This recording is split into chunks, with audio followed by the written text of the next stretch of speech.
Welcome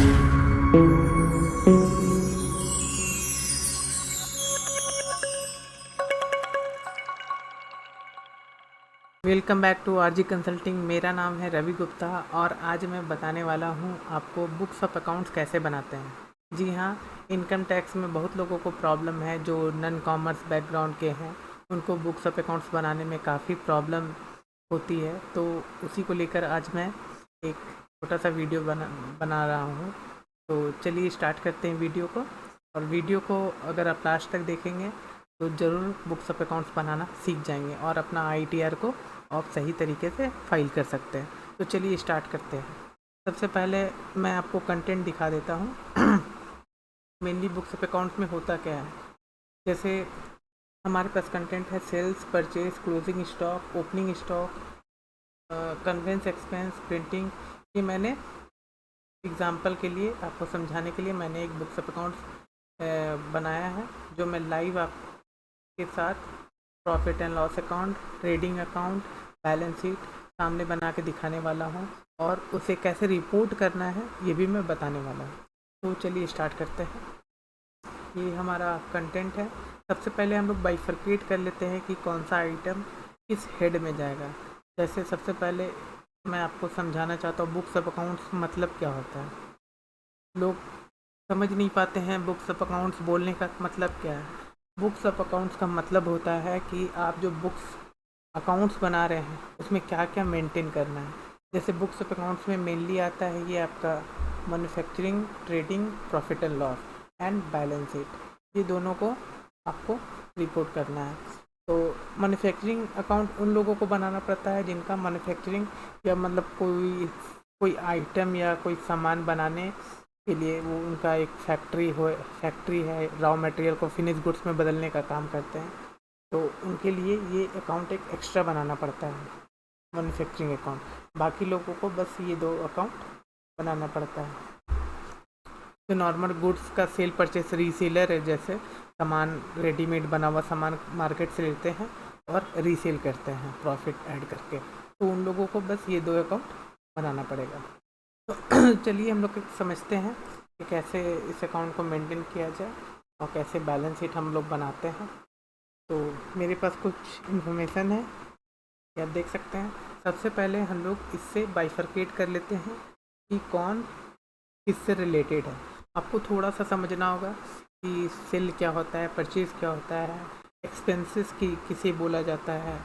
expenses में भी दो तरीके का एक्सपेंस होता है, एक कैपिटल एक्सपेंसेस और एक रेवेन्यू एक्सपेंसेस। जैसे हम लोग बिजनेस रिलेटेड कोई खर्चा करते हैं, जैसे conveyance expenses, printing, stationery, selling, जिसका बेनिफिट हम लोग को कुछ टर्म्स के लिए मिलता है, महीना 2 महीना के लिए, तो वो सब रेवेन्यू एक्सपेंसेस है और वो प्रॉफिट एंड लॉस अकाउंट में जाता है। बट वैसा एक्सपेंसेस जो हमें मॉनेटरी बेनिफिट, जिनका जो एक्सपेंस करने से मॉनेटरी बेनिफिट हम लोग को विथिन 12 मंथ से ज़्यादा होता है, तो फिर हम उसका ट्रीटमेंट बैलेंस शीट में करते हैं। जैसे हमने कोई फर्नीचर परचेज़ करा, कार परचेज़ करा, कोई बिल्डिंग परचेज़ की, तो वो बैलेंस शीट में जाएगा, ना कि प्रॉफिट लॉस। तो ऐसे बहुत सारे डाउट आपको आ सकते हैं ये अकाउंट्स बनाने में। तो आपको किसी भी टाइप का आपको अगर प्रॉब्लम हो रहा है तो आप कमेंट करके पूछ सकते हैं, मैं आपकी हेल्प ज़रूर करूँगा। तो चलिए, एक्सेल में आप बनाएं तो ज़्यादा इजी रहेगा आपके लिए। तो एक फॉर्मेट है, मैं दिखा देता हूँ। ये फॉर्मेट है, ये फॉर्मेट अगर आपको चाहिए तो मैं अपने टेलीग्राम चैनल पे इसे शेयर करूँगा, आप वहाँ से इसे डाउनलोड कर सकते हैं। अभी जैसा कि हम लोग का फिनेंशियल ईयर चल रहा है 22-23, बट अभी वो क्लोज़ नहीं हुआ है क्योंकि वो मार्च में क्लोज़ होगा। तो अभी मैं 21-22 ही फॉलो कर रहा हूँ। अगर ये मार्च ख़त्म हो जाता है तो यहाँ पे मार्च 23, एंड ऑफ जो फिनेंशियल ईयर होगा वो मार्च 23 होगा। तो चलिए सबसे पहले बाइफरकेट कर लेते हैं। ये हमारा trading account, sale and purchase जो होता है वो ट्रेडिंग अकाउंट में जाता है। तो बाइफरकेशन कर लेते हैं बगल में। फॉर्मेट एक जैसा है इसलिए मैं फॉर्मेट प्रिंट कर देता हूँ। ये ट्रेडिंग अकाउंट में जाएगा।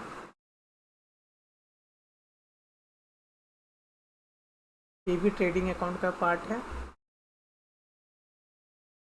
ये भी ट्रेडिंग अकाउंट में जाएगा। क्लोजिंग स्टॉक हमारा ट्रेडिंग अकाउंट में जाता है। एक्सपेंसेस का देखिए, मैं आपको सबसे गोल्डन रूल बता देता हूँ। अगर आपको कोई एक्सपेंसेस का ट्रीटमेंट करना है तो बहुत लोगों को कन्फ्यूज़न होता है कि कैसे सर एक्सपेंस का ट्रीटमेंट करेंगे। एक नॉर्मल मैप पीएनएल का, ये प्रॉफिट लॉस टी शेप में बनाएंगे तो आपके लिए इजी होगा। ये एक डेबिट साइड होता है, एक क्रेडिट साइड होता है। यहाँ पे हम लोग अमाउंट लिखते हैं दोनों में, यहाँ पे अमाउंट, यहाँ पे भी। तो अब बहुत सारे लोगों को डेबिट किसे करना है, क्रेडिट किसे करना है, तो उसके लिए गोल्डन रूल है। आपको डेबिट करना है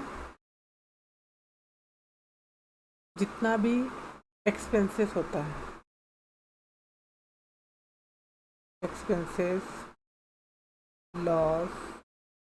एक्सपेंसेस लॉसेस को आपको डेबिट करना है। क्रेडिट करना है जितने भी तरह का गेन या इनकम।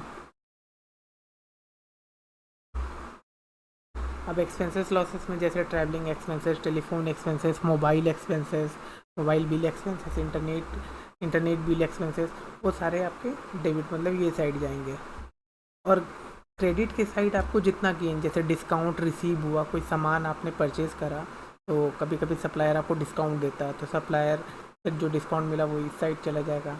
कोई इनकम हो रहा, अदर इनकम, कमीशन, आपने कोई सामान बेचा, आपका टर्नओवर अचीव हो गया तो एक फिक्स्ड अमाउंट कमीशन मिलता है, तो कमीशन का अमाउंट इधर आएगा। तो मतलब इनकम का हेड क्रेडिट हो गया और खर्चा का हेड डेबिट हो गया। अब आपको इजीली समझ में आएगा कैसे हम लोग पीएनएल में ट्रीट करेंगे। तो कन्वेंस एक्सपेंसेस है, प्रिंटिंग एक्सपेंसेस है, ट्रैवलिंग एक्सपेंस है, मोबाइल बिल एक्सपेंस है, मिसलेनियस एक्सपेंस है, अदर इनकम की इनकम। अदर इनकम में ये मेनली मेरा है saving, bank, interest, cash in hand. अब आते हैं हम लोग, ये तो इनकम और एक्सपेंस का बात हो गया। बाकी जो कैश मतलब ये जो हो गया यहाँ से यहाँ तक, ये मेरा एसेट्स एंड लाइबिलिटी का पार्ट है। तो कैश मेरा अपना पैसा है, इसे हम लोग एसेट्स बोलेंगे। ये भी मेरा एसेट्स होगा, ये मेरा लाइबिलिटी है, तो ये एसेट्स। तो देखिए दोस्तों, मैंने बाइफरकेट कर लिया है सारा। अब बस मुझे फीड कर देना है। फीड कैसे करना है वो मैं बताऊंगा। बहुत ही आसान है। अगर आप रेगुलर मेरा वीडियो देखते हैं तो आप आसानी से अकाउंटिंग के साथ साथ अकाउंटिंग भी सीख सकते हैं, टैक्सेशन भी सीख सकते हैं, और इसके लिए मैं कोई चार्ज नहीं करता हूँ। अगर आपको प्रॉब्लम है तो आप मुझे फ़ोन कर सकते हैं, आप मुझे मैसेज ड्रॉप कर सकते हैं, मुझे व्हाट्सअप कर सकते हैं और कमेंट करके भी पूछ सकते हैं। तो चलिए हम लोग, जो मेरा फॉर्मेट है, ये फॉर्मेट आप अपना भी बना सकते हैं, बट ये स्टैंडर्ड फॉर्मेट है जो हम लोग यूज़ करते हैं। तो सबसे पहले ओपनिंग स्टॉक डेबिट साइड जाएगा। सिंपल है, आपको मैं बताता हूँ। जैसे आपका पुराना बिजनेस है तो पुराना बिजनेस में क्या होगा, आपके पास ओपनिंग स्टॉक होगा। ओपनिंग स्टॉक मतलब कि आपके पास पड़ा हुआ माल था। हम लोग जो भी अकाउंटिंग ट्रीटमेंट करते हैं वो 1, 4, 30, 30, 3, 22, ये 12 महीना का पीरियड का करते हैं। तो 12 महीने में 1/4/21 से पहले जो स्टॉक पड़ा होगा आपके दुकान में, उसे हम लोग लिख लेते हैं। फिर आपने जो परचेज़ किया उसको लिखेंगे, तो उसको ऐड करेंगे। ये आपके पास टोटल माल, मतलब आपका ड्यूरिंग द ईयर 12 महीने में आपका जो पहले से पड़ा हुआ था, मतलब 1 अप्रैल 21 से पहले का माल प्लस परचेज, टोटल आपका स्टॉक हो गया। टोटल स्टॉक हो गया। अब इससे माइनस करेंगे सेल माइनस करेंगे, और आपके पास लास्ट में कुछ क्लोजिंग हो सकता है, आपने 100 कोई आइटम मंगाया और वो 80 आपने बेच दिया, तो 20 बचा हुआ रह गया, तो उसे बोलते हैं क्लोजिंग स्टॉक। तब जाके आपका जो आएगा वो आएगा जीपी, इसे बोलते हैं ग्रॉस प्रॉफिट।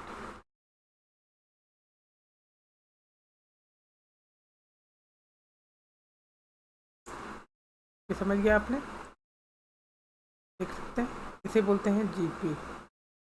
अब इसी को मैं इस फॉर्मेट में, इससे इस फॉर्मेट में बनाने वाला हूँ, तो आपको अब इजीली समझ में आएगा कि क्या होने वाला है। तो चलिए, ओपनिंग स्टॉक तो मैं यहाँ से कॉपी कर लेता हूँ। ओपनिंग स्टॉक यहाँ से कंट्रोल सी और कंट्रोल वी अगर करते हैं तो देखिएगा, क्योंकि वो फॉर्मेट के साथ वहाँ जिस साइज में सब कॉपी हो रहा है, तो यहाँ पे हम लोग पेस्ट स्पेशल करते हैं। पेस्ट स्पेशल के शॉर्टकट की मैं आपको बता देता हूँ, ऑल्ट PSV एंटर। जो अमाउंट वहाँ इस फॉर्मेट में है वही फॉर्मेट में आ जाएगा, तो यहाँ पे फॉर्मेट पहले से सेट है। अब मुझे परचेज को कॉपी करना है, परचेज, इस सीट में सारा फॉर्मूला पहले से लगा हुआ है, तो अब बस फीड करोगे आपको रिजल्ट मिल जाएगा। अब सेल में आते हैं,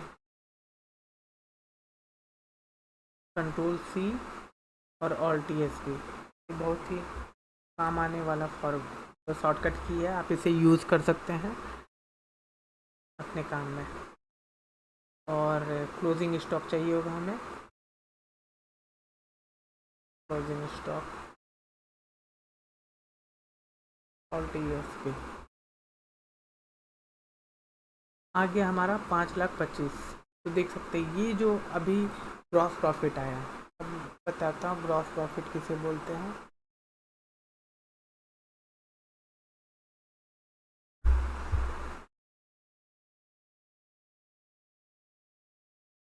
चलिए, ग्रॉस प्रॉफिट में बताता हूँ, इसे ग्रॉस प्रॉफिट, ये जो हमारा आया है इसे बोलते हैं ट्रेडिंग अकाउंट। और ये आपको पोर्टल में आप देख सकते हैं, पोर्टल भी मैं साथ साथ दिखा रहा हूँ, ये हमारा ट्रेडिंग अकाउंट है। मैन्युफैक्चरिंग उस केस में बनाया जाता है जब आप कोई प्रोडक्शन का काम कर रहे हैं, कोई कोई सामान बना रहे हैं आप अपने फैक्ट्री में या अपने वेयर हाउस में, जहाँ भी कोई सामान बना रहे हैं, रॉ मटेरियल से कन्वर्ट करके फिनिश गुड्स बना रहे हैं, तो हम लोग फिर मैन्युफैक्चरिंग अकाउंट में डेटा को फिल करते हैं। यहाँ पे opening stock of raw material, सारा ओपनिंग स्टॉक और डायरेक्ट वेजेस और डायरेक्टली रिलेटेड जो भी प्रोडक्शन से होगा, यहाँ पे सारा डिटेल फीड करना पड़ता है। बट हमारा केस अभी वो नहीं है, इसके लिए मैं सेपरेट वीडियो बनाऊँगा, तो आप वहाँ पे देख सकते हैं। अभी बस हमारा ट्रेडिंग अकाउंट है, तो ट्रेडिंग अकाउंट में देखिए मैंने वहाँ जैसे ये फॉर्मेट में मैंने फिल किया, बस आपको यहाँ पे आके जैसे सेल ऑफ गुड्स 1990 मैंने डाल दिया। फिर यहाँ पे opening stock of finish goods का मैंने 1,20 डाल दिया। परचेज मैंने 15,50 डाल दिया। और क्लोजिंग स्टॉक 2,05,000 मैंने डाल दिया। 5,25 का हमारा ग्रॉस प्रॉफिट आ गया। 5,25 सही है, चलिए सेव कर लेते हैं। ग्रॉस प्रॉफिट जब खर्चा को माइनस करते हैं और इनकम को ऐड करते हैं, तो हमारा आता है नेट प्रॉफिट या लॉस। अब देखिए, इसको मैं आपको फॉर्मूला के रूप में बता रहा हूँ, आप फॉर्मूला से डायरेक्टली जा सकते हैं या फिर इस फॉर्मेट में डालेंगे तो अब डायरेक्टली आपको यहाँ पे नेट प्रॉफिट ऑटोमेटिक निकल जाएगा। ये खर्चा है हमारा, इसे एक साथ कॉपी करेंगे तो यहाँ पे पेस्ट कर देंगे। ऑल्ट ESV अदर इनकम भी डाल देते हैं। मात्र 5 से 10 मिनट में हमारा profit and loss account ready हो चुका है।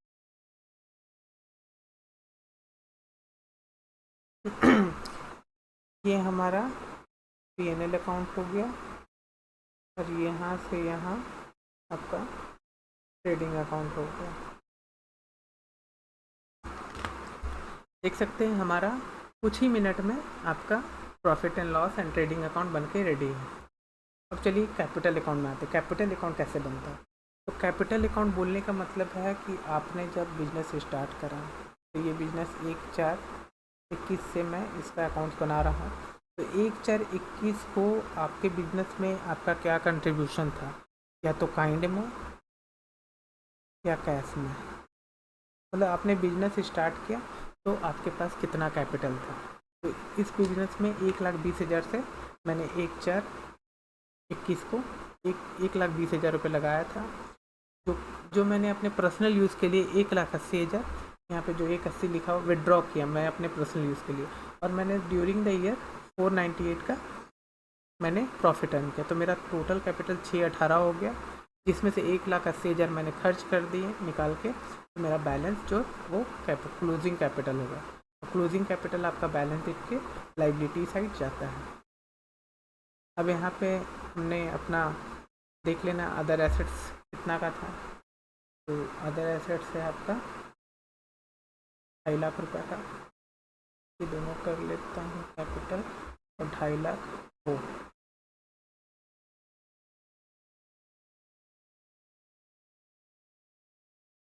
TS भी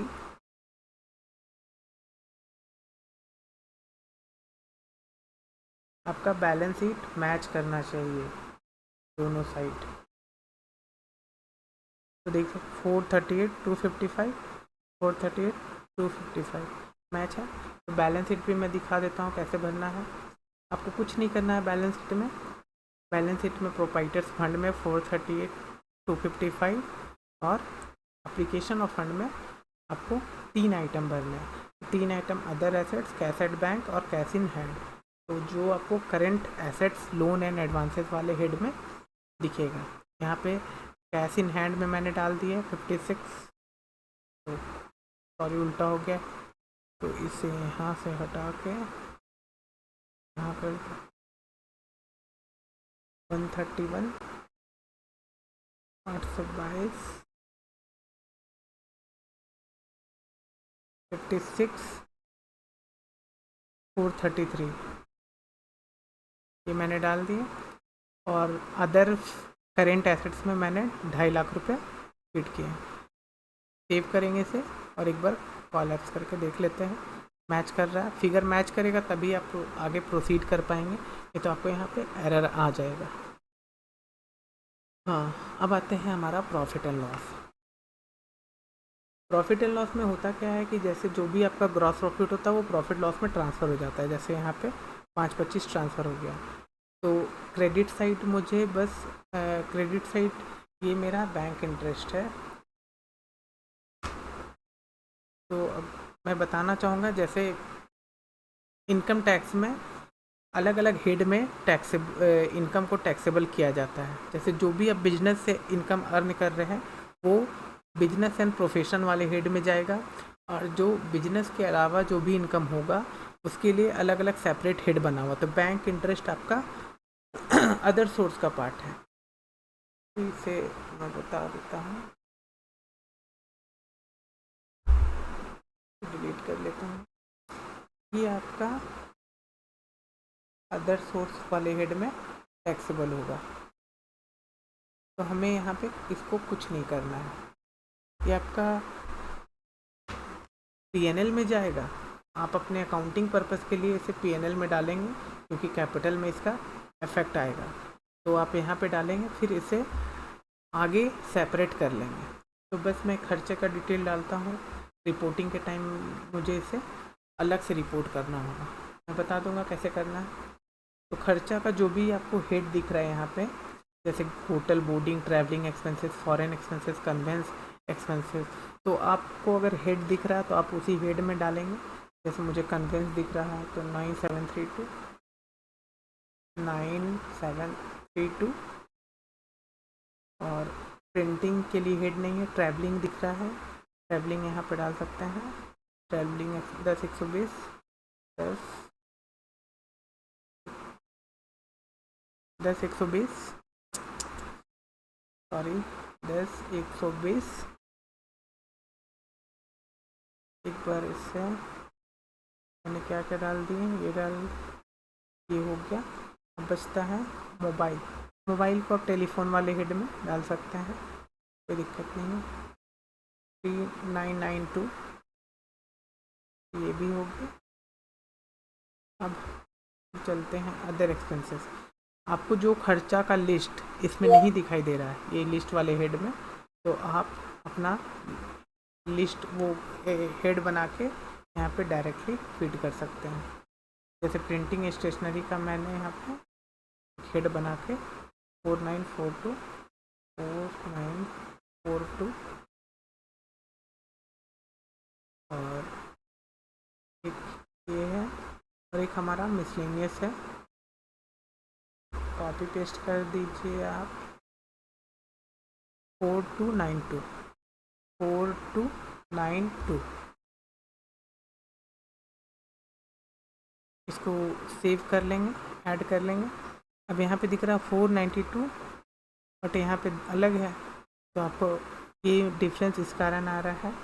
आप अगर इससे माइनस करोगे, क्योंकि मैंने ये इनकम दिखाया नहीं, 492 जैसे मैंने बताया था कि ये जो यहाँ पे दिखाई दे रहा है ये अदर सोर्स में टैक्सेबल होगा। तो अब हम लोग जब कंप्यूटेशन बनाएंगे तो वहाँ पे इसे बाइफरकेट करेंगे। जैसे मैंने यहाँ पे फार्मूला लगा दिया है, मैं ये पूरा फार्मूला वाला सीट ही आपको दे दूँगा, आप अपना ईजिली में बना सकते हैं। अगर आपको कोई फॉर्मेट में चेंज करना है तो आप खुद से भी कर सकते हैं, या कमेंट करके बताना, मैं चेंज करके आपको दे दूँगा। अदर सोर्स वाले हेड में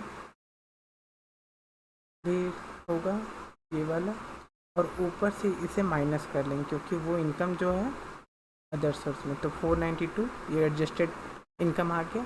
टोटल मेरा 498,255 का इनकम है, इस पर 12,000 का टैक्स आ रहा है। 12,000 जैसा कि आपको पता है कि 5 लाख तक कोई टैक्स, 5 लाख के दायरे में टैक्स नहीं आता है, क्योंकि 87A का रिबेट मिलता है 12,500 का। तो ये 5 लाख से कम है तो पूरा टैक्स जीरो हो जाएगा। अगर आपका TDS कटा है तो वो TDS आपको रिफंड मिल जाएगा। तो आशा करता हूँ आपको ये वीडियो बहुत अच्छा लगा हो, और मेरे वीडियो से आप बुक्स ऑफ अकाउंट्स ईजिली वे में बना सकते हैं। और अगर कोई भी दिक्कत हो तो आप कमेंट करके पूछ सकते हैं।